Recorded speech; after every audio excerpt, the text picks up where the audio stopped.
was a more so Drake-centered diss that Kendrick. And Kendrick responded with what he responded. And Cole, of course, caught some straight fire, but I think that was more so Drake's situation. Yeah, like, what's going on, everybody? We live with Dubb O, live in the living room. We was just discussing the J. Cole and Kendrick beef and all this that's been going on over the last couple weeks. Man, like I said, I ain't really been trying to think about it too much because I don't feel like the beef be beef like that. I feel like people read into it more than anything, and then it becomes something that it ain't necessarily. Yeah. Like he was kind of saying, you know what I'm saying? Yeah. Like, it didn't really even feel like he really even shot at nobody like that to me, you know, but... he was shooting at Drake. Well, yeah, you know, he was shooting at Drake. And for me, I feel like shooting at Drake is warranted because I feel like I'm not a big Drake fan. You know what I'm saying? I'm not like, does he make good music? Yeah, I can't take that away from him. But how I came up in hip hop and my life has been, and I'm a little bit older than a lot of people. I was born in 78. So the way I look at a lot of this shit is a little bit different than other people do. Yeah. I look at it as a lot of principles and things that go into it. You know. I look at it the same way. You know what I'm saying? Like, I don't have no respect for no rapper with ghostwriters. That's why it's certain rappers that also rap and make music. Like, I would never say, oh, Dr. Dre is a great rapper. As much as I love Dr. Dre as who Dre is. Yeah. Like, I look... That sound helped revolutionize who I am. Love Dr. Dre as a producer, as a mind, as a businessman. But I would never say, as he got The Chronic, which is a classic album. 2001 was a classic album. I would never look at it and be like, oh, Dr. Dre is this amazing rapper because it's people with so many pieces associated with that. So any rapper that I feel like has a ghostwriter or blatantly has ghostwriters, I'm never going to be like, oh, you're one of the greatest rappers ever because you got people penning. And that's how I feel about it. Like, I feel like we just come from the era where you had to be about that. And then I'm also an MC, so I had to write my shit. Yeah. You know what I'm saying? You write your shit. Yeah. So like, it's like, and it's the difference between being in a studio and somebody saying, well, hey, if you know. Yeah. That's more so executive production. You know what I'm saying? And a lot of times, like, people will look at certain records and be like, oh, well, this person got writers too, because they don't understand how this works. If somebody is in a studio, it could be an A&R, it could be an executive producer to say, hey, nah, I think you should say it this way. Don't do that. Right. Or, I like that. Oh, I like that other verse better. And they may get writer's credit for somebody that like, oh, let me look out for my homeboy to make sure you get paid and get some credit off of this. Then they'll be like, oh, it was a writer on here, or if it was a sample, it may say written by Barry White as well. And Barry White clearly ain't helped write this shit, but the sample came from it. So a lot of times people got to understand the difference. But this niggas out here claiming that they one of the greatest rappers alive or the greatest rapper alive, and that's they got people that's writing albums and lyrics for them. Like, and that's my thing. You can't say and claim that you the greatest and you have people writing for you. That's like an actor being like, yeah, well, I'm the best stunt man ever, and he don't do his own stunts. You know what I'm saying? Like, it's crazy. Yo. Unconventional start today, but mad love to everybody tuning in. We live in the living room with the legendary MC from the STL, if you ask me. Dubb O, one of my favorites in the city. I've been following for quite a long time. And let me even tell you how I even stumbled across your name. It was at the Civic Center bus stop. And I was at the Civic Center bus stop. I came back home to St. Louis in 2010. And when I came home, I hit the ground running, trying to do as many shows and put as much music as I could out. For sure. Just trying to get my name out. And I was on the bus, Metrolink shit, and I was down there at the Civic Center station, and I ran into your boy, Mobster Kizzle. This might have been like, it had to be like 2000, maybe 11 or 12, somewhere in there. Probably right when I started battling. It was, but so when I met him, he was like, I said, he was talking to people at the bus stop. Yeah. He had a little crowd around him, just talking. I was like, damn, this dude, he talking, he interesting. So I kind of got over there and see what he was talking about. And he was talking about rapping and shit. He was actually rapping. Oh, okay. And so, sound like this. And yeah, he was rapping on the bus stop. And he was like, yeah, I got a show. Or I just did a show at the football with Dubb O. Okay. And I was like, okay, Dubb O, all right. And then I was Facebook, we put music on Facebook, all this type of shit. I was trying to get involved with Slum, and I started seeing Dubb O name, Slum Fest, here, there, everywhere. Your name was just all over different show flyers, and I just been following and paying attention since. Yeah. And then around Ferguson, when Ferguson happened, you kind of just really had me solidified. Yeah. You know what I'm saying? As an artist, as a person, and all the things that I feel are important for artists to get a fan. For sure. You know what I'm saying? So I really appreciate you coming through, man. And that's just this is the reason why I want you here, because of these things. You know what I'm saying? My questions ain't too deep or nothing like that. It's pretty much simple and cut and dry. And we'll start off with, when did you discover that you had a passion for music? I'm gonna tell you I remember the exact moment that I fell in love with hip hop, and music in general. Mm-hmm. So early 90s, we lived my mother lived in North City, St. Louis. We lived on Atlas, Fallon Park area. She didn't want me going to elementary over there. Okay. For obvious reasons. If you're familiar with the Fallon Park area community, then early 90s, you can imagine what it was like. You know what I'm saying? At the peak of the drug epidemic, the crack, you know what I'm saying? Gang violence, like, you can imagine what it was like. So she used my auntie's address on Kennerly for me to go to Pierre Leclerc on the west side. Okay. Which was no better. It was it was a little different. So people who are familiar with North and West Side, you have sections of the West that go crazy with the banging and shit like that. Mm-hmm. But 9 times out of 10, the West Side, like everybody say it, that's a money side. And a lot of people do say that. So my big cousins, they used to trap, but it was limited violence. Mm-hmm. You know what I'm saying? Like, where we lived at, it was shootouts every day. Right. Like, it was gangbang central. Not saying niggas weren't getting no money over there, because they absolutely was and is. But it was a different, you know what I'm saying, type of thing. So she wanted me going to school on the west side. So every morning, she would have to take me and my big sister to Pierre Leclerc from off of Atlas. You know what I'm saying? 15-minute commute, you know what I'm saying, to get to Goodfellow and Kennerly. So one morning, the night before, it was a big shootout on our street. Oh, okay. And we lived in a 2-family flat. We lived upstairs, and our downstairs neighbor was a preacher. He used to preach at a church called the Temple. Okay. So it's late at night, all we hear is pow, pow, pow, boom, boom, boom, boom. So my mother, we all hop up. I hop out the bed. Me and my sister shared a room at the time. I hop up out the bed. My mama hop out the bed. We're looking out the front window to try to see. So she like, no, y'all get down on the floor. And I remember this clear as day, because even I was in preschool at the time, so I was 4 or 5 years old. And I'm down on the floor and I'm looking up at her.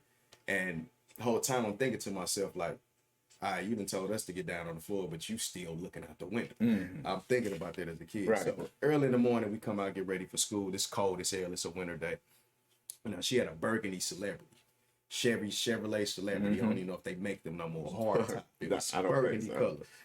And she was letting me ride in the front that day. My big sister was like 6 years older than me.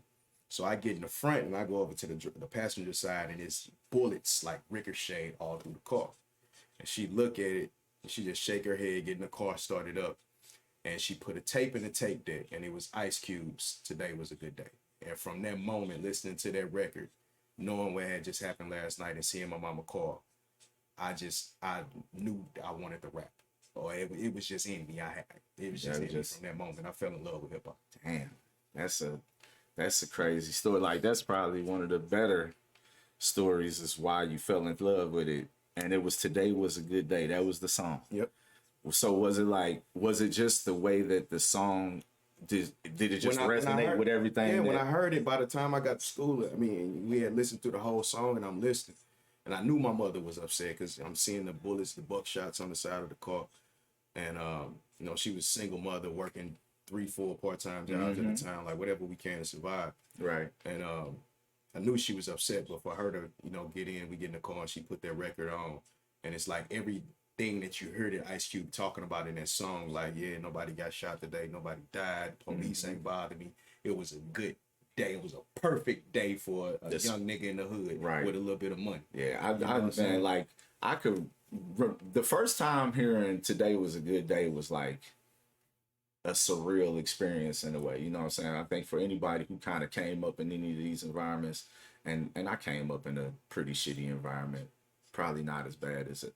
I know for everybody in St. Louis came up, but everybody in the Louis has. Yeah, that's true. You came up in St. Louis. That is real facts, and that's one of the things about us in St. Louis that kind of pisses me off is that we straight up fight over who had the worst upbringing. Yeah. Like, this is nothing to glorify. It's like battle rap. Like, niggas want you to clap because they parents wasn't shit. Like, you know what I'm saying? Like, nigga, I'm not gonna sit here and argue over who ate sheriff sandwiches the most in childhood. Like, I don't give a fuck. You know, like.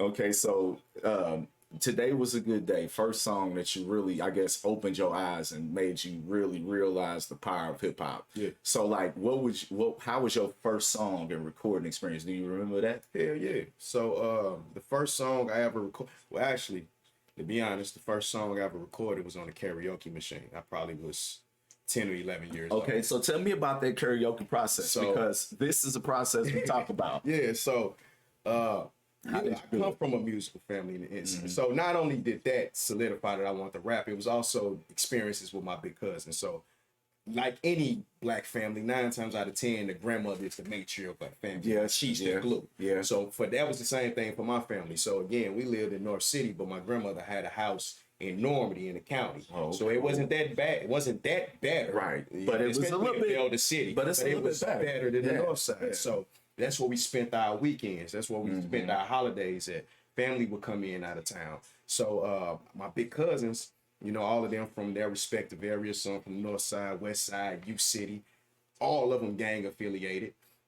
You know what big cousins do on Thanksgiving? They go take a walk, come back in. Yeah. You know what I'm saying? They down in the basement and they playing Bone Thugs and Harmony instrumentals. We got my grandma camcorder recording themselves freestyling, and me and my cousin Red, who was around my age, we just sitting on the steps watching it. You know what I'm saying? I think it's the most amazing thing ever. So we would try to do it after that. So one Christmas, he got a karaoke machine. So probably 10 or 11, he got a karaoke machine.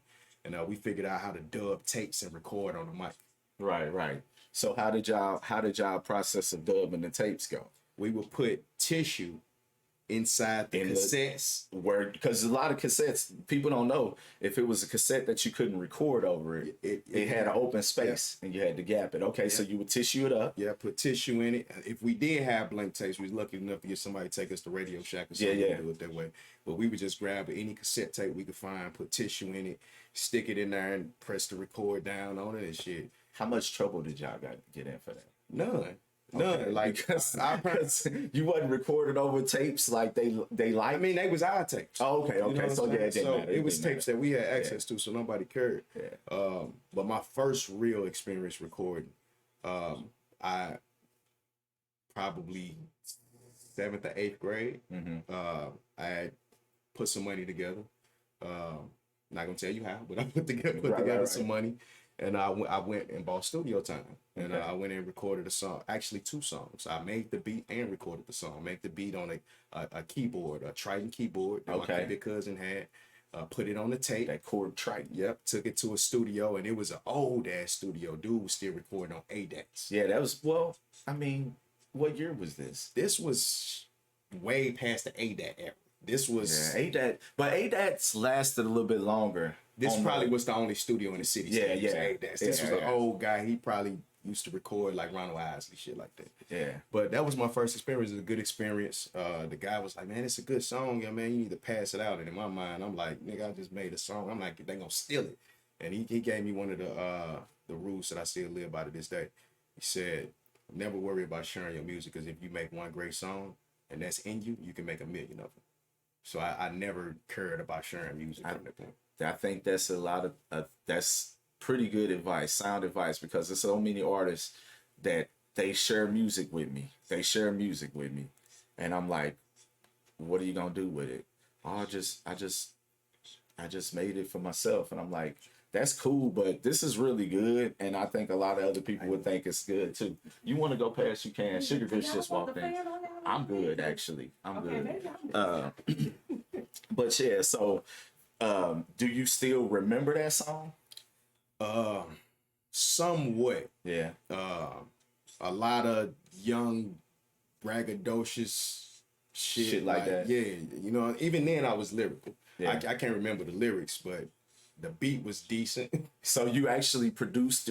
Did you continue producing, or you just did it that? Yeah, I never stopped producing. I don't do it as much as I used to because I got people like, you know, Adre and DT, rest in peace, and all these other great producers I've worked with, Coco, you know, a million of them. You know what I'm saying? So Jackpot, Bo Willie, like all these great producers. So I chop samples and send them off and have them do certain things to it. Or sometimes I'll, you know, tinker around. You may have heard one on a project. I never tell nobody, hey, I produced this, but I was gonna say I don't really hear you saying that you've produced, but I have seen you say you chopped samples before. So I never want to say I'm a producer because it's people that's really what they do. So I would never put myself in them shoes. But executive production, that's something I definitely got my hands on. Every artist that I work with, I normally sit in the studio, help them put together their projects, cultivate the recording experience. If something needs to be changed, somebody needs to be added. If a sound we need to bring in, live instrumentation, whatever. So I definitely got a mind and a talent for executive production for sure. So now let's just go back to that karaoke machine era real quick, right? So you put the paper in the holes, and you had basically a blank tape. Yeah. And then you had two sides on the karaoke machine. Yeah. So you play the beat here. Yep. And you record over there. On this side. And then you take it back over there and record the dub. That's the process. That's the process. It's a strenuous process. It is. That means you got to be ready because ain't no delete that and redo it like fuck up. Listen, let me tell you, you had a fortunate thing, which was the chord Triton. Yeah. That was an amazing tool back in those days for production. Hell yeah. And it still is for now. Yeah. It still can be a good production. And some came along called Fruity Loops. Yeah, that Fruity Loops came along and changed the game incredibly. Yeah. But just back in those days, you had that chord Triton. I used to manage. When I was doing it, I had a Casio keyboard, right? And my process was I couldn't record multi-track in it. All right. So I literally put the blank tape in there and recorded the drums. Mm-hmm. And then I put that over there and recorded the melody. And then I recorded this. And then I recorded that. So you talking about fucking up. And then we had to do the lyrics and shit. Man, listen, that was what built us as MCs and artists. You know what I'm saying? That was a great era, and it's like you was putting those hours in for your craft. You know what I'm saying? Absolutely. It was. I look back at it now like it's a beautiful experience. You know what I'm saying? To go from, you know, of course now having the privilege to be in some of these amazing studio spaces, even in and out of town, but. Shit, nigga, we started in a basement on the karaoke machine. When my mama, when I was in high school, trapped out and I just wanted to rap, the homies would come over. She would be at work. I skipped school and I had bought a computer and all this equipment. And I'm in the living room or in the bathroom, wherever I could sneak and do shit. Right. So just now to be able to have the privilege to really, really do this comfortably, it's an amazing thing. Right, sure. And have the quality and everything that you always kind of dreamed of. Yeah. All right, so like we know that you said Ice Cube, Today Was a Good Day was like the song that made you know you loved hip hop and this is what you wanted to do. And that was probably one of the most early inspirations. But what were some of your other early inspirations that you had? Pac for sure. Yeah, Pac was definitely a big inspiration, not just from the music, but from what he stood for as a person. Mm-hmm. You know what I'm saying? I just looking around and seeing all these problems, and he has so many black people every day, and a lot of black men in general. You know what I'm saying? Who just don't give a fuck about, you know, the conditions of what we facing and even what they going through. So just hearing Pac growing up, not just his music, but the interviews and the things that he stood for. Right. I resonated with that shit a lot.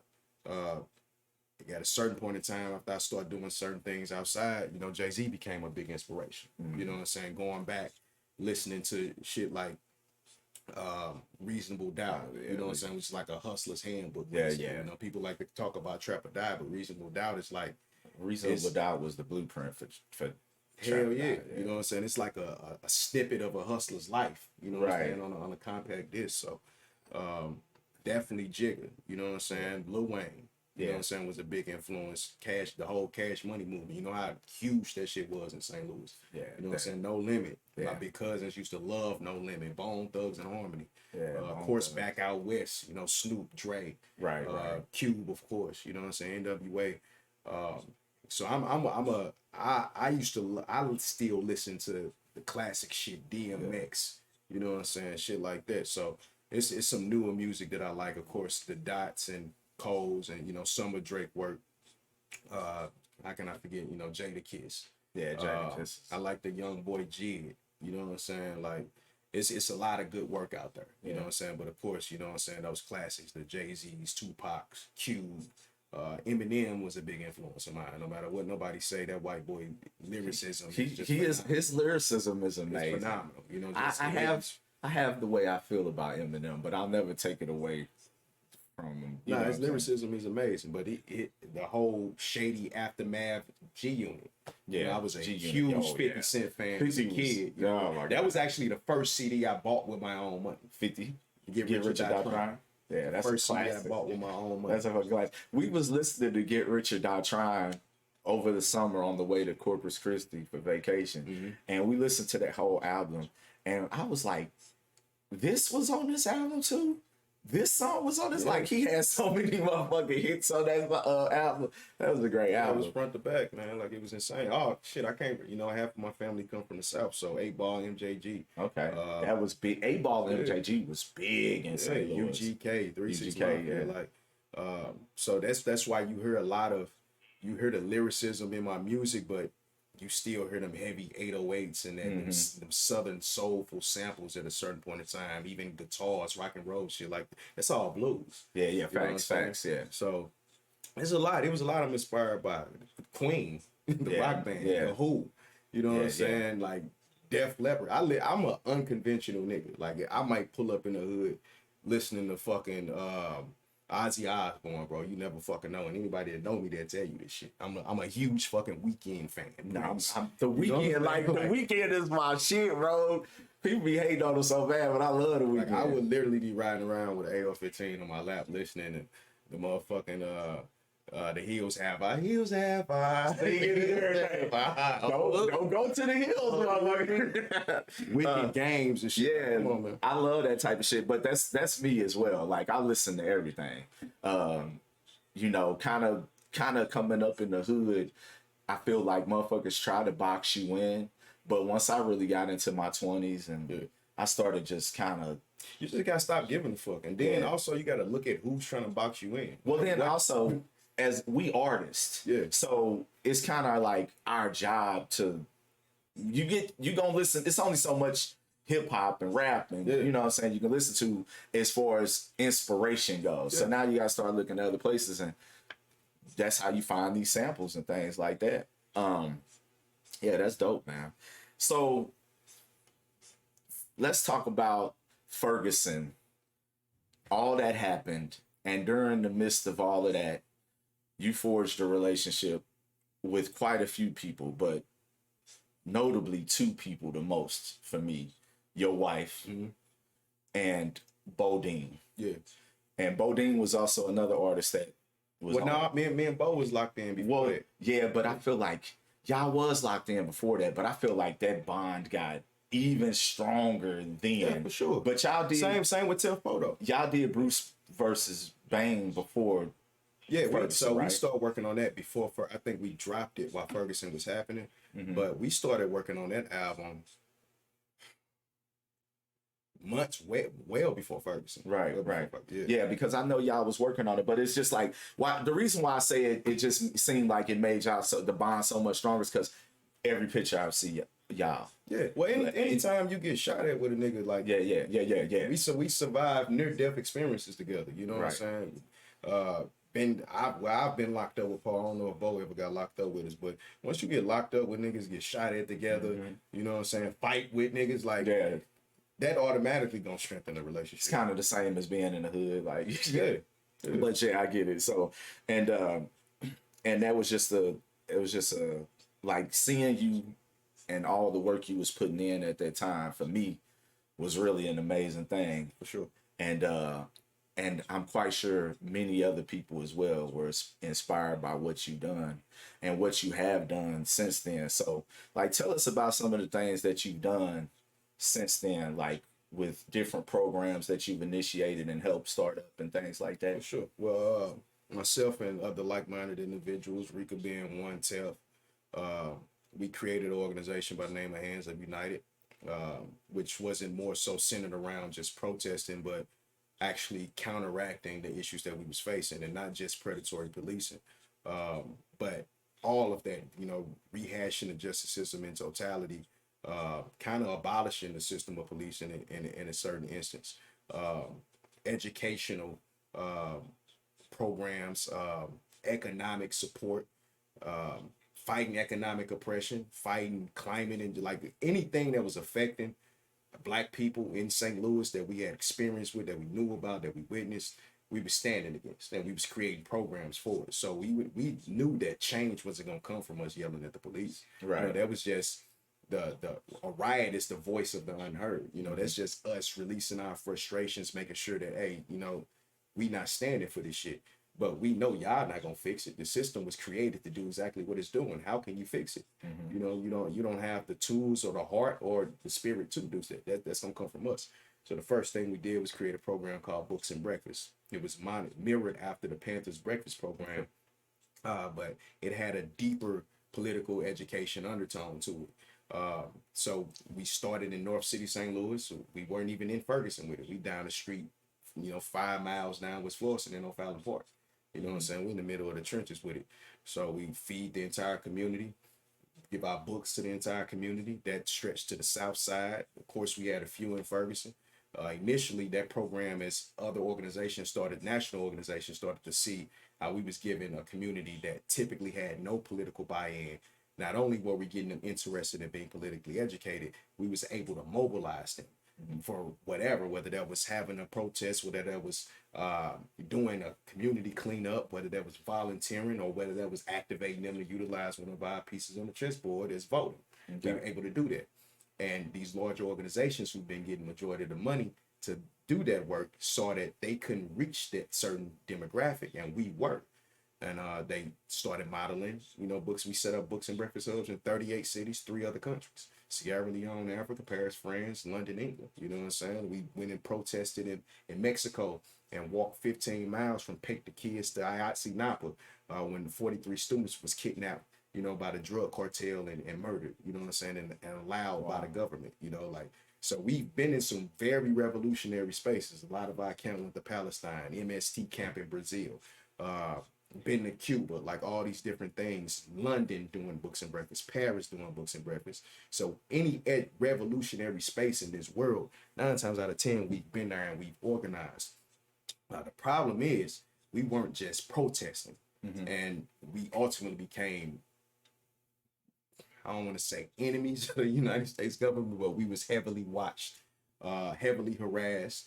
A lot of us targeted in different ways. Some of us, or have been even said to be murdered. I haven't been able to prove that, but we definitely had our faces on crime webs all around the nation, especially when you go from not only internationally organizing in these spaces, but also going to the White House, which I did numerous times. Right, I was going to talk about that. So you become a target. You feel me? Because it's no longer, you're not just yelling on social media and yelling in the streets. You're actively organizing people and moving people, not just in St. Louis, but around the world. One of them being folks in Gaza, who was some of the first people to reach out to us and give us support during Ferguson, telling us how to deal with tear gas and these different things. So it became super strenuous to the point to where we will probably be targets forever. I'm pretty sure you saw the video of them crashing my studio in 2020. Yeah, this is all things that, Yeah, so a lot of that came from that work, and it's a lot of people that got famous off of Ferguson, and try to utilize the pain and things that we go through, say, oh, I'm being targeted, I'm being this, I'm being that. No, you're not. You're not being targeted because you're not doing something that they need to be focused on. You protesting and having viral tweets, like, that's not actively organizing against the government. They don't view you as a threat. But when you moving people, especially people that they've had oppressed. Yeah. That's how I always felt about Pac. Yeah. Pac had this Pac power. had an FBI file. I'm pretty sure the attempt got an FBI file, CIA file. Like, our lawyers told us these things. Yeah. So just to go back a little bit, you said that you feel like Ferguson solidified the relationship between you and Dubb O. I mean, I'm sorry, Tef Poe. Yeah, Tef. I mean, my wife. More than Bo, maybe. Yeah, because me and Bo was really already on path to be. We was already locked in anyway. You know, Bo was coming to my battles. We was at shows together. You know what I'm saying? We was recording together. We was already building. You know what I'm saying? We was already locked in. Me and Poe just had mutual respect as artists. And, you know, getting shot at together. You know, when he moved in my zone. He moved on Atherline. And I basically brought him outside and introduced him to people. You know, Poe is from Pine Line. He has a different political affiliation. Okay. You know what I'm saying? So that could have been an issue. But I brought him out, introduced him to folks, and they was like, oh, no, it's Brody good. You know, he never had a problem over there. So when you go through certain things like that, you know, you establish relationships with folks. Yeah. You know, I think Ferguson really helped me and Poe solidify our brotherhood. But me and Bo, we was already locked in. Okay. So let's talk about after all of the things that happened with Ferguson and kind of being able to go to the White House, meeting with Obama. I know you've talked about that several times after the fact and how you feel about that. But at the moment of that, being a kid from North Side of St. Louis, surviving things that you've survived through. Yeah. How surreal was that moment of was that something that you ever imagined you would be like in the White House with Obama? No, I mean, I just knew as a kid I was meant for greatness somehow. You know, I always thought differently. I always wanted more, and I knew I would accomplish it. I just didn't know what that would look like. And you know, that wasn't my first time at the White House. You know, that was my first time being the president, but it wasn't my first time at the White House. Okay. We had just went, you know, probably about a month before that. But I didn't think it was surreal. I was more so upset. Okay. And the reason being is that, again, that wasn't our first time. The first time was me and Rika went out to D.C. To talk to some funders. We was trying to get support back to St. Louis. Okay. Because a lot of the funding during Ferguson was going to national organizations that was not from St. Louis. Or was people coming in saying that they was representing St. Louis and they wasn't. So we actually locked in with a national organization and brought us out to share that message so we can get support back directly to the turf of St. Louis. And in that meeting, there was a woman by the name of Ashley Allison, who was the head of the Office of Public Engagement for Barack Obama. Okay. And after we shared our stories and talked about St. Louis, she pulled us aside and said, hey, I want to set up a meeting with you all at the White House. But a national organization, not the one that brought us out there, another national organization got wind of the meeting and kind of hijacked it. They took over organizing the meeting and brought in people from other cities just to get activists from other cities involved. And it was only a few of us from St. Louis invited. So I was already upset. And then the biggest thing is they tried to center this, basically use the momentum from Ferguson and what we did to control the narrative of what they wanted to conversate in their office about. So they was giving people talking points. You're not giving me talking points because we're only here because of my city. If we had never set it off for Ferguson, you wouldn't have stepped foot in here. Right. You know what I'm saying? So I was more so upset. That's why when the first picture people see is him, I was the first person. They walk us through this little narrow hallway and it looked like the wall open. So the doors, when you go in the back way and not through the front, they look like the wall. So the wall open and I'm literally standing right here because it's a line of us. And I turn and it's the president, it's Barack Obama. And he looked at me because they didn't even want me in the meeting. I don't know if it was him or if it was Secret Service, but they said I was high risk. So everybody. So when you go to the White House, you get color-coded badges. Mine was pink. That means I'm high risk. So he opened the door and he looked and he made a joke like, who let you in? Because thank God for Barbara Unwine. She's one of the most revolutionary civil rights attorneys black woman that ever been produced. She's from Washington D.C. She's out in the DMV area doing work. She told them if Dubb O is not in that meeting, there will be no meeting. But he opened the door and like, who let you in? So I started laughing. So they took a picture and it looks like I was smiling. But if you look at the rest of the pictures, I'm looking like this because I'm upset with how the meeting is going. That explains a lot. Yeah. So yeah, that explains a lot because that you know, that's a big picture. Like, you know, you posted pictures and we've seen pictures and stuff like that, and you know, a person would, upon seeing that pictures, feel, you know, think that you are very, very happy. With what's going on. I wasn't happy at all. So I'm very. I was extremely upset. Actually, I went out drinking and smoking all night before that because I was so upset. So I would probably smell like cigars and plenty Hennessy. That's the reason why they gave you the pink badge? Nah, they gave me the pink badge because I was the only person in there that was gonna be honest. Yeah. You can't control me. That's why they gave me the pink badge. Yeah. So did you go out drinking and smoking the night before because of the talking points, and you realized what the bullshit was? This was bullshit. Yeah. Damn. We wasn't here to actually change something. It was a show. So was it after that you came back and started doing things like Canada Up United on your own? No, that was already done. Already was going. Yeah, that was already done, and that kind of set the precedent for us even going out to DC the first time. Okay. The work that we was doing with limited support and lack of funding. Because a lot of things happened really fast at that time. So, man, that's crazy. I just like, I'm glad you told me that story because I would have never imagined, you know, that's how it happened. So even battle rappers now, they try to bring it up like, oh, you always bringing up the White House. I'm not bringing it up as a bragging point because if you listen to my music, you can hear me talk about it. Yeah, facts. But I can still flex on niggas like I've been to the White House. Which one of y'all have y'all done? Well, yeah. I mean, so I still made history from those cities, St. Louis. That is facts. You know what I'm saying? So if I flex on it, I can do that because you probably would never meet another person that has had a personal meeting inside the White House numerous times. So I guess the better question would be how surreal does it feel to know that you actually have made history doing that? You know what I'm saying? It just don't. No, I mean I was made for it. Yeah, right. Made for it. When you made for it, it just feel like a regular day. It feel like this is what I'm supposed to be doing. Right. It's a normal Wednesday. So because of all of that, you kind of like, you on this watch list. AMG got trashed back in 2020. You said, Damn, it's been that fucking long. Because I was like with the whole AMG thing, like I was super excited about that.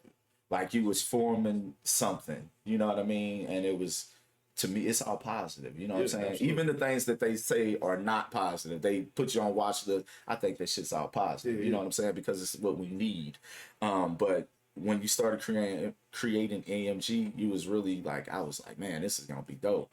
And then we talked, and you said they trashed the studio. Yeah. So we were, of course, making music out of the place, but also we were organizing. So before anybody, the city tried to do an Office of Violence Prevention or get on this CVI work, we were already doing it. We were doing it before they even had a turn forward. We were doing it with Hands Up United. I was doing it, bringing people together, creating bridges and treaties and these different things. And I've always, if the organizing didn't work, I always utilize my connections and respect in certain street areas or music to do that, to bridge those gaps and bring people together in peace. So we were utilizing AMG to do that. You know what I'm saying? If the politics, the political education side can't get you in, then this music can. This free studio space you can come in and utilize can. And I started to do peace meetings once every other week down at the studio. We would bring all niggas from the hood, black men in general, any black man was welcome. We was bringing them down to the studio. I was providing snacks, food, water. We was bringing in guest speakers just to talk about organizing issues that's in the community. We made it a safe space where people could talk about their problems, any issues they face, and we would squash issues. And after every meeting, we would make people take a vow that they would not hurt another black person unless their life absolutely depended on it. You know what I'm saying? So they, of course, I mean, the office was right behind the police department. And no matter what people think, I don't want anybody to feel like the police are here for our best interests. And when I say police, I mean the system of policing. I'm not talking about your cousin who patrol over in 6th District. I'm talking about the system of policing. Right. Because instead of them coming out to support that, they would ride by and harass people. They would look at license plates while they were there. Mm-hmm. You know what I'm saying? Like, it's been points in time detectives were sitting outside the studio. Mm-hmm. You know what I'm saying? And then the night of George Floyd protests, which we weren't even involved in, we were at the studio. The mayor herself sent 30 cops to crash my studio. And I remember there was video. Yeah. They had y'all all outside and threatened to kill me. Said, we didn't get you in Ferguson, but we gonna get you. Mm-hmm. Like, a lot of that shit. You know what I'm saying? But that's, like I said, it's nothing new. We've been dealing with that since really forever. You know what I'm saying? The whole reason that Ferguson even happened is because of situations like that. It's not my first time being threatened to be killed by a police officer. The first time I was actually 13, 14 years old. So even my light-skinned mixed ass been threatened by the police to be killed. Them motherfuckers, they don't give a fuck. The police, like you said, I feel it's not the individual guy. Like, I know some cops that I feel like they cool, but the whole system as a whole is it's a system. It's not the individuals. It's a system. And in the city of St. Louis, it is the individuals. It's some dirty. There's some shit ass. But I'm not aiming at the individual, because then you get down a rabbit hole. What about the good fuck all that? It's the problem with the system of policing, and anybody in America with eyes can speak. Yeah, facts. And it's been like this. It's been a big problem in our city. Like we said earlier. It don't really matter what side of the city you come from. It's fucked up all over the city. Right. And I can attest that for the South Side. I've seen plenty of it from the police. I don't know if you might be right on the end of that, but SCAT. Remember they had the SCAT officers? That what they started calling jump out boys. Oh yeah, jump out shit. Yeah. Well, they used to call them SCAT back in the 90s. I was so young, I ain't really know. We just used to call them. They started calling them jump out boys in the 2000s. It was a dirty one that used to terrorize the North Side, like rob drug dealers, all that shit. Yeah, it was one on the South Side too. Yeah, the motherfuckers, man. Listen, and that shit's just been a thing like our whole life, and it's the system's fucked up. Yep. And I'm glad that you have used your voice and do use your voice as an artist, as a person, period, individual, to try to make change. You know what I'm saying? I'm happy about that, because we was talking about it before we went live. I've been really tapped into this Mongolian hip hop, and they so political. And I was saying that I missed that from like the 90s. A lot of artists, even didn't matter where they came from, what their background was, they used their voice to try to say something and try to make change. Now it's so much fucking party and bullshit, like Biggie said. It's so much fucking party and bullshit that it's like, and then when you say, well, this ain't nothing but party and bullshit, you hating because they making money. But that's you on the outside looking in, because to be honest, these motherfuckers not making what you think they making. So you can keep being fooled by the rented jewelry and rented houses and the fact that these big companies that partner with all the marketing companies can put them in things or invite them to front row at games. I've been to front row at games too. Am I rich? You think I'm rich? I've sat in front row at games, been on camera, walked people out. Like, I've done all that. Yeah. You know what I'm saying? Like, that doesn't mean anything. You just recently walked out a wrestler. Yeah, the homie Marcus Muncherson, for sure. And he just was he doing pro wrestling? Yeah, he pro wrestling. He just won the championship belt for the region. So good things. Bro told me years ago, he said, hey, I'm gonna be a wrestler. I've been following him over the last few years, and he been wrestling. He been really doing it. He really elevated, man. And I think it's cool to see y'all elevate. You know what I'm saying? Support a community. Anybody that say, hey, I'm gonna do this, and then they do it. That's what I'm saying. Yeah. Like, you gotta support that. That's you gotta facts. That's facts. Y'all hear what he said? Because I said all this shit I was gonna do, and I started doing this shit. Support that shit, man, for real. Let's go talk about battle rap and becoming a battle rap with street stats. Becoming a battle rapper, for sure. Before battle rap, you was just making music. Yeah, you got street status on right now. Yeah, before battle rap, what now? Um, so me as an MC, my journey was different. Okay. I've been battling and making music simultaneously my whole life. You know, from the moment I start rapping. You know, so as you said, you met Kizzle. He's standing as a circle of people. 9 times out of 10, it was probably somebody else that was rapping, and he jumped in, and now they going back and forth. That's always been us from school. You know, so I was a young nigga in clubs, 13, 14 years old, and my big cousins making me get on the mic to go at the grown niggas. Oh, wow. You know what I'm saying? So that's always been there. You feel me? So I more so jumped into battle rap because I saw it as a avenue to promo instead of trying to make a snap and dance song that they was trying to force rappers to do. Yeah, at that time. You know what I'm saying? In my generation. So I ain't never been the hip wiggler. That wasn't my thing. The hip wiggler. So I'm not making no songs about it. Like I rap. So, facts. I saw battle rap as an avenue of free promotion. You know what I'm saying? I don't gotta be worried about trying to get my record played on 104.1. You know what I'm saying? Fuck them. I can go and get 1 million people watching me all around the world as I display my talent and let them know at the same time, hey, I got dope ass music. Go check me out. Even if I get 1% of that crowd, I'm winning. Right. You know what I'm saying? So that's what I did. I stepped into battle rap. Not only did I have a love and competitiveness for it, but I saw the vision in regards to promote myself as an artist as it. Okay. All right. So like you brought up Kizzle again. How long have you and Kizzle been knowing each other? Man, since the dirt, man. Like, me and Kizzle probably met, man, we probably was 14 years old, man. Like, I mean, that's my brother. Like, we've known each other so long that, like, people are not used to us not being, like, people that are more so, we've known each other so long, people are more used to us being around each other than not.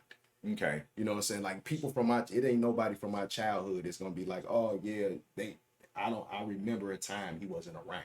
Okay. You know, type shit. Like, our family's locked in. I know his mama. He know my mama. I've slept at his mama house. He slept at my mama house. Like, that's bro.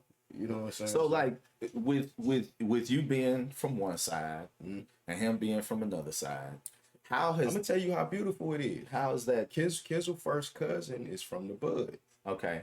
You know what I'm saying? Like, his a lot of his family from over there. He went to Beaumont. Okay. So yeah, he blood, but bro is locked in with the Lokes, you know what I'm saying? So even him being from that side, it never really played a factor. Okay.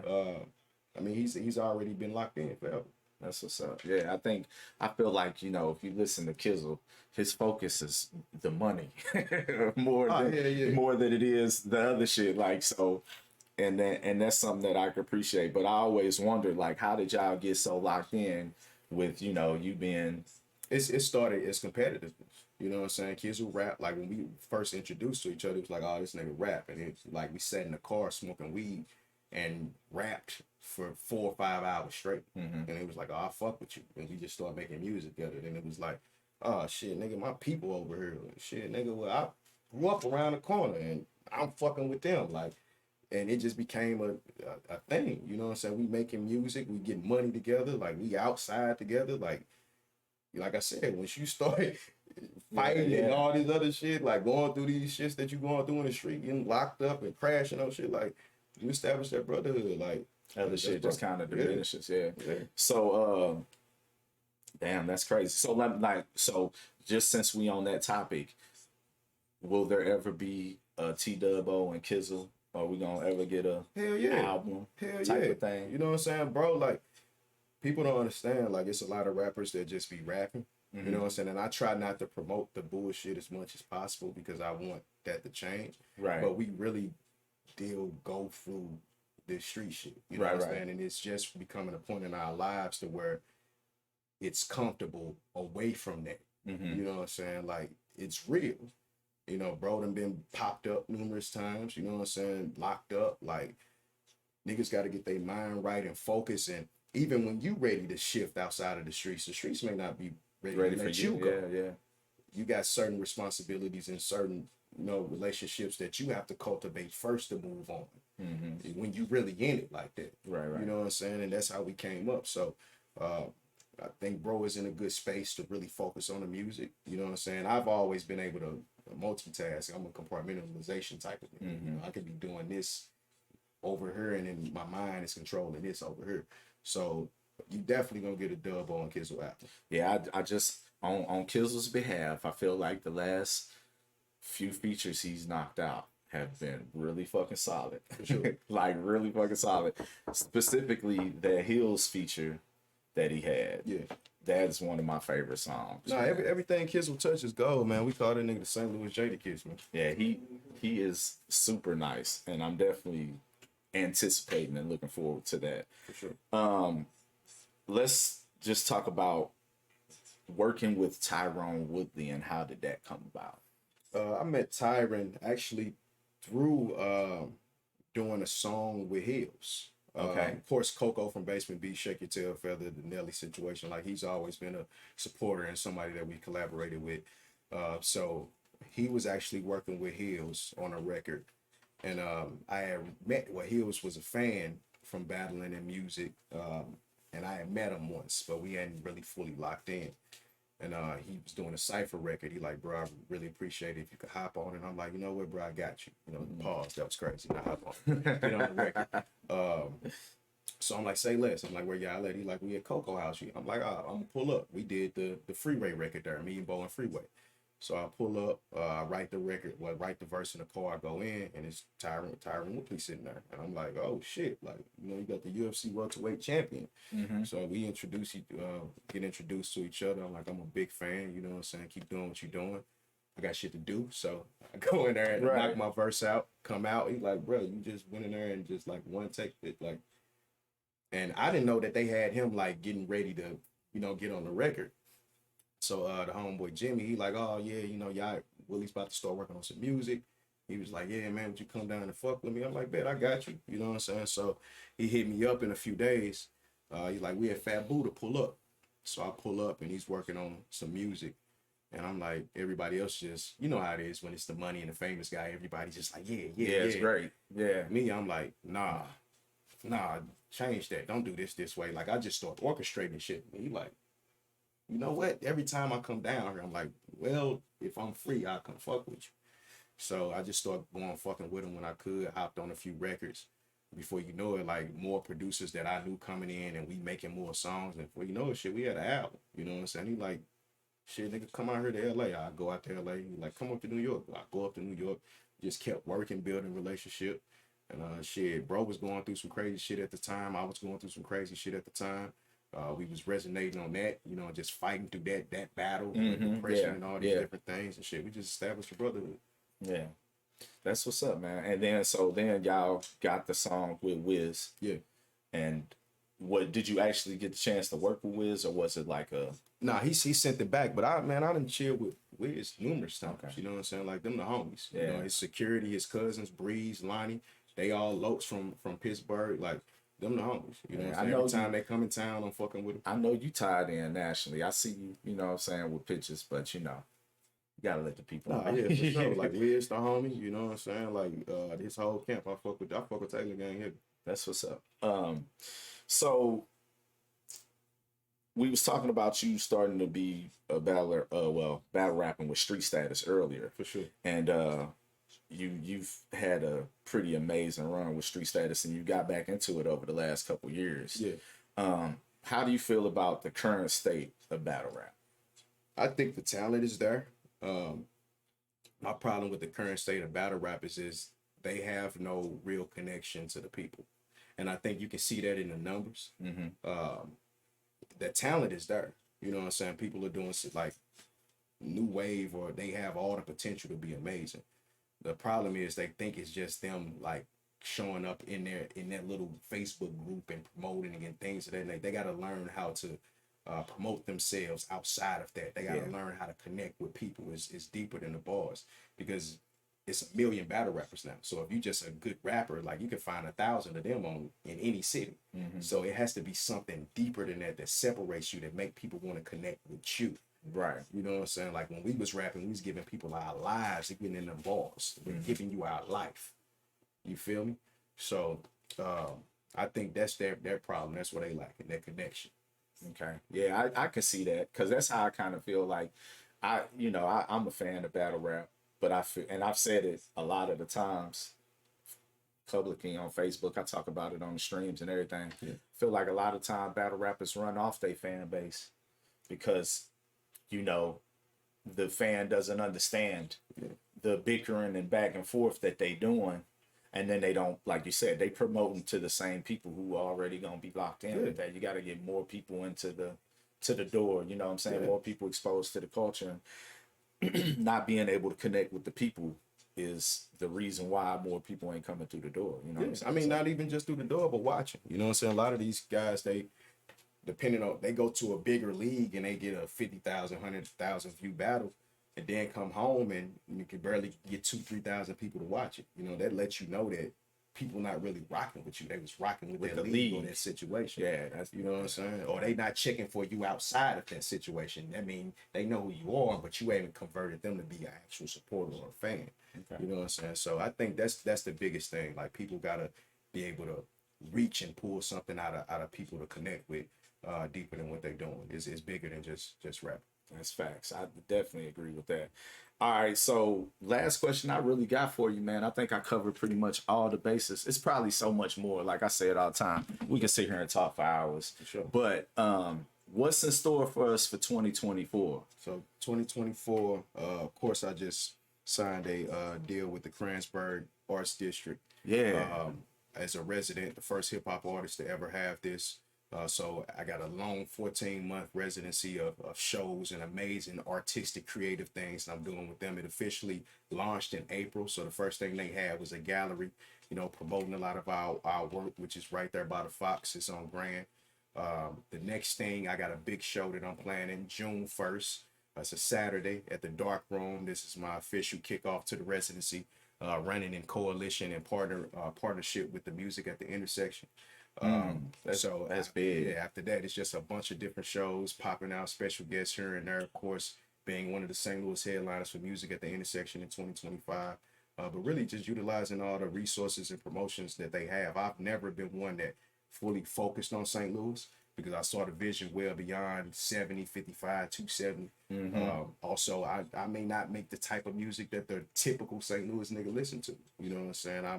I'm a little different. Yeah. So I always focused on cultivating supporters elsewhere and outside of things. So this is the first time I really put some energy into a local situation.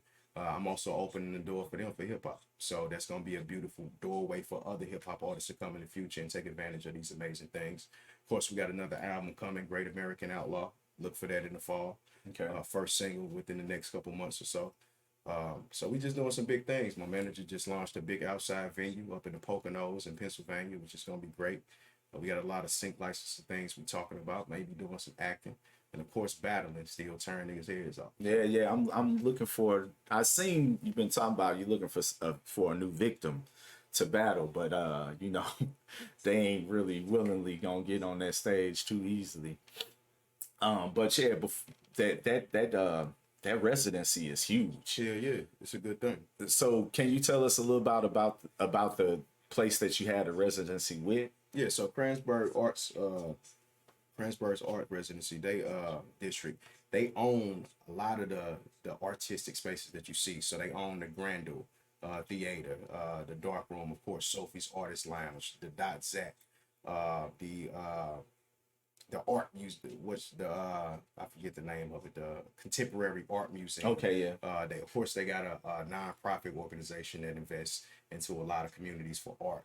The Big Top, you know what I'm saying? That outside space that a lot of people utilize, circuses and that STL Fest was there. So that entire Grand Arts District is theirs. Okay.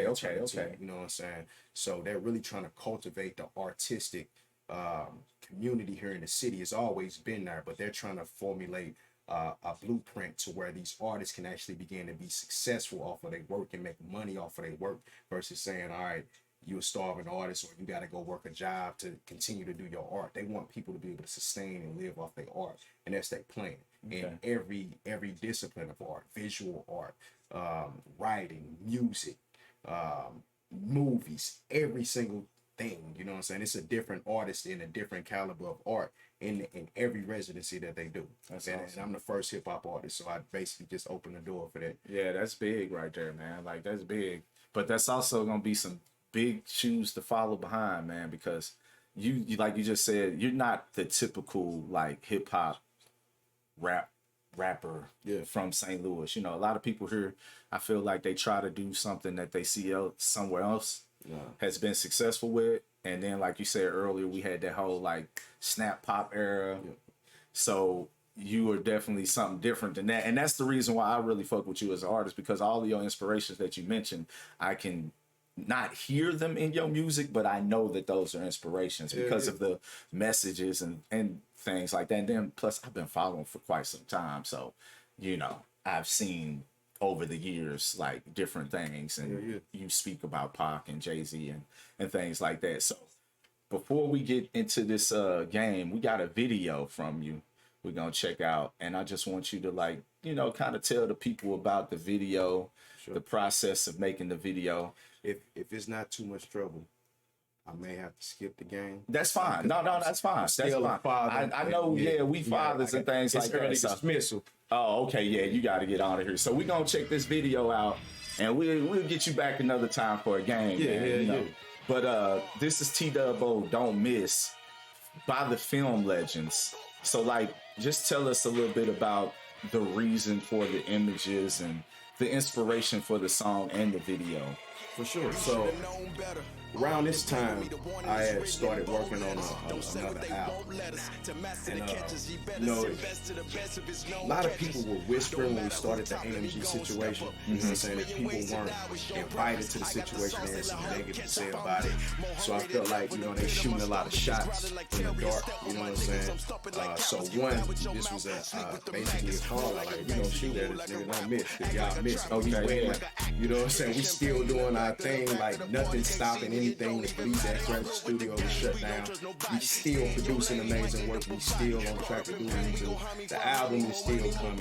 Everybody else who dropped the project still. Right. You know what I'm saying? Like, nothing stopping. So if you gonna shoot your shot, you don't miss, because we ain't feel it.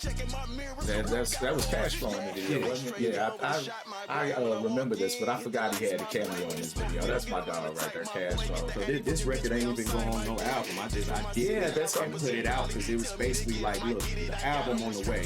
This is like a lookout for me. Yeah, because that's what I was gonna say. Like, I listen to every album, pretty much every single, every album. We sit here and listen to it on the stream. I talk about it, how I feel about it, and everything like that. And I never. This is one I've seen the video, but I don't hear the song that often. Yeah. But so like, you got like 12K views on this one. And Film Legends, what's it like working with him?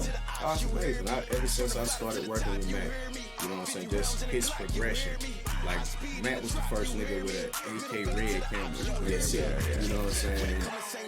It was super impressive to me, because when I went out to LA, I did a video with Willie in LA when Atlantic Records in-house people did it. Guy had to go rent the same camera that Matt owned. Oh, wow. So in my mind, I'm like, you know, we paying for this guy to rent this camera. What it costs, like, we could have flew Matt out here and had him do it and save some money, but it was a political thing. Right. You know what I'm saying? So just to see his progression and his investment into his craft, this was at his studio. You know what I'm saying? Where he shot this at. Matt is like a Swiss Army knife when it comes to video production. A lot of niggas call themselves directors, but they not. They come and shoot videos. Matt will have ideas. He would tell you, send him a song in advance. He would think of locations. He would sit and plot a storyboard with you, talk about casting, equipment that's going to be needed. He pulls over everything that's needed. If you need a generator, he pulls over like all the lights, flamethrowers, whatever you need. You know what I'm saying? Coming with it. Yeah. And that's one thing. I went to a video shoot not too long ago, and I was like, I feel like the guy's just doing the video. You know, it's like there's so many other things that could have made the video so much doper if I would have directed it. That's why I'm like, I could have directed the video. And I'm like, I don't mean to sound like that, but I mean, like, the problem is niggas, even if they rap it, they not artistic. You know what I'm saying? Like, you can be a musician and not be artistic. You can be talented and not be artistic. Yeah. And I think that's what's missing more so in hip hop nowadays. Niggas who are just naturally on with that gift of being artistic. So this, me and Matt sit on the phone and plot. And majority of these videos, he'll tell you, I've directed myself. I've come up with the plot. I've did the casting. Right. You know what I'm saying? Thought about the wardrobe. You know what I'm saying? Had the car brought in her and did. Like, he'll tell you all these different things, you know what I'm saying? But I see a whole vision when I'm putting something out. You know what I'm saying? And I think that's what make me as good as I am with executive production. Right. Yeah. Like, see, I sit up and watch videos and all these things, and I'll be like, man, people got to be more creative. I definitely agree that people aren't as creative as they should be when it comes to creating videos specifically. Also, like, the fans are accepting it. But that is true. That is true too. So like, as long as we accept it as a fan, I can't be mad at them. And I can't be mad at the label, like, you know, from an artist that you're gonna have a limited run with, and nigga, I ain't got to put 100,000 into your marketing. I can do a $500 video on the porch with some niggas and let y'all fill yourself with poison and guns, and somebody gonna go to jail, and I can just put that out there and it goes viral and everybody loves it. Fuck it, spend the and then 500 on the video. And then I got an insurance policy on you. You might get shot and you might die. So there's still some more money in my pocket. Let the nigga do the monkey shit.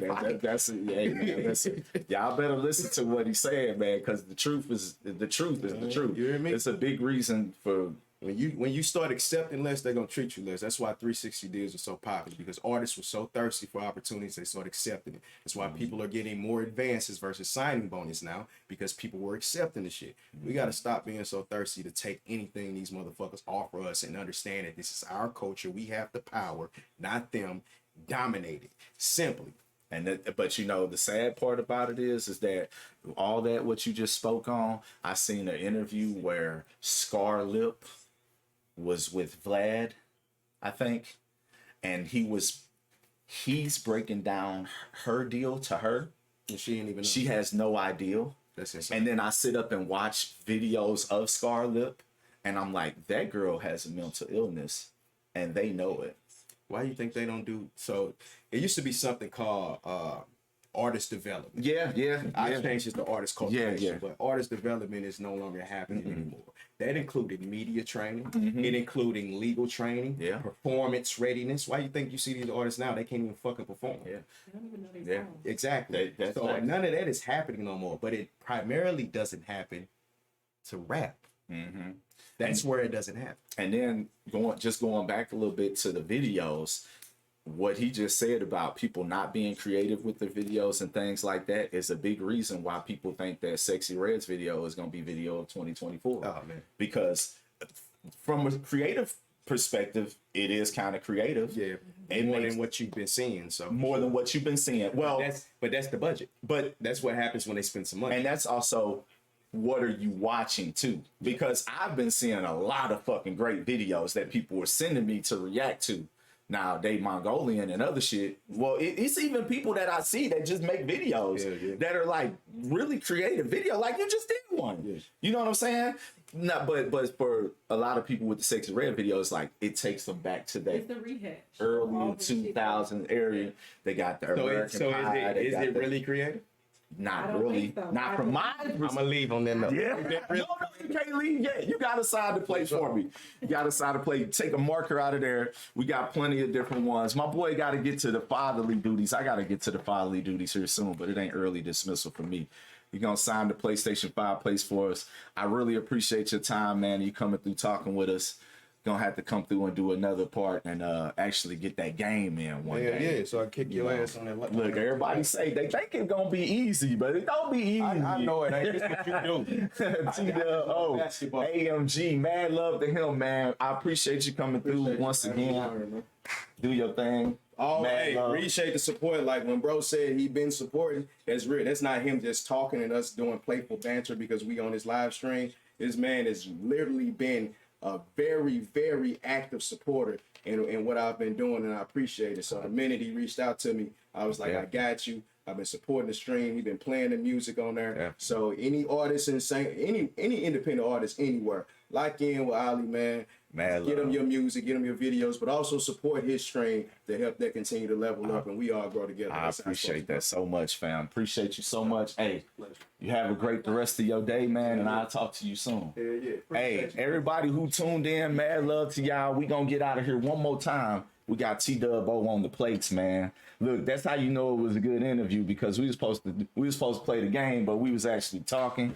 He was giving me some insight, more insight than I even thought I would get. So mad love again to Dubb O. Appreciate everybody who tuned in. Make sure y'all go run it back on YouTube. Subscribe to the YouTube. Follow here. Make sure the notifications on. And until the next time, y'all, peace. We're going to get out of here with some music from my boy 3D, who's in the chat. Till the next time.